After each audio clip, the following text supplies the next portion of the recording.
Good afternoon. My name is Vincent Jordan, and this is a journal entry for course EDOL 721, assignment 1.1. This is journal entry number 5, and this is in reaction to the Simon Sinek video, How Leaders Inspire. Over this short video, I hope to cover the personal as well as professional implications for the power of why, and look how I apply these concepts to my transformational change project.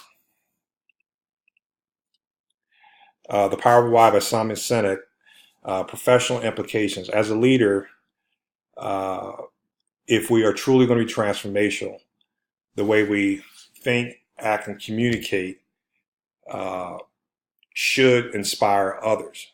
And that starts with knowing what our why is. Why are we doing what we're doing? And if we communicate that effectively, we get people to buy in. Uh, Failure to communicate the why will not get people working towards an effort without looking for something uh, other than monetary return. So communicating the why is critical for not only a successful organization, but for the leader to achieve what he or she is trying to achieve. So the goal is to inspire people uh, through communicating the why to believe what you believe. Now, you prove this not just by saying it, but through your actions. So your actions as a leader, as an organization, are always communicate what your why is about.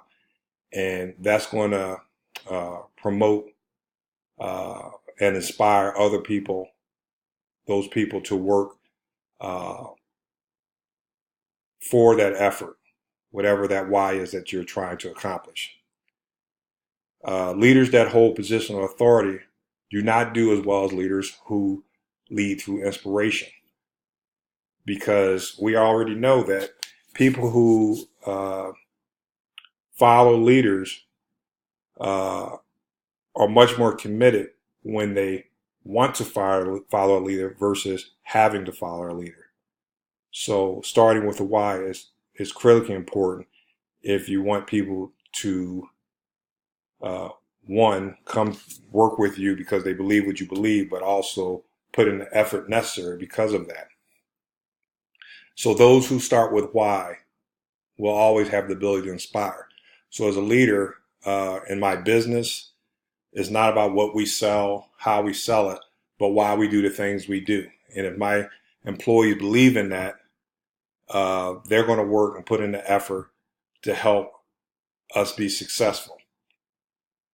So I have to always communicate the why through my actions to ensure that I'm bringing people on board who believe what I believe. From a personal perspective, when you think about the power of why, uh, we all want to have fulfilling work in our lives, something that is satisfying or filling that sense of fulfillment. And sometimes you can't reach that level of fulfillment unless you've identified your personal why. So in Mr. Sinek's books, when he talks about finding your why, uh, doesn't necessarily describe who you are. What it does describe is who you are when you are at your natural best. Natural best meaning you're doing what is aligned with your purpose, your cause, or belief. So it's critically important for us to have found our why and make sure that it aligns with what we do every day. Because once you reach that point, it's not about how much money you make.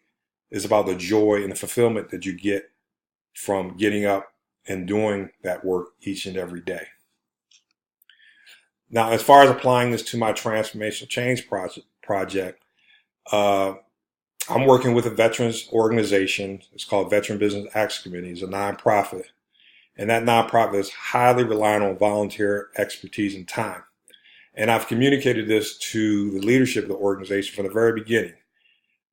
For you to get those type of people, you have to make it very clear what the why of the organization is, or what the why of the leadership is.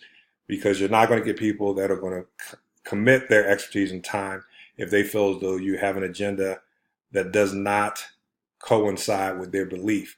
So you need to make certain that that belief is communicated clearly and the actions demonstrate that you are fulfilling your why. So just to point out some things here that I communicated to the organization is the commitment necessary for this organization to flourish requires followers that are driven by the organization's why. So that always needs to be put out there. Then there's a concept, as I stated, has been instilled in organizational leadership since day one of the project. And the goal has always been to never focus on the individual leaders of the organization, but instead focus on finding the organization's why and effectively communicate it through actions. So with that said, I want to conclude by saying that why is a powerful intrinsic motivator because when people believe in what you believe in, they will always work in the interest of either the organization or the leader to get things done. People who believe what you believe will work for you with blood, sweat, and tears as long as the why has been clearly identified and communicated. Thank you.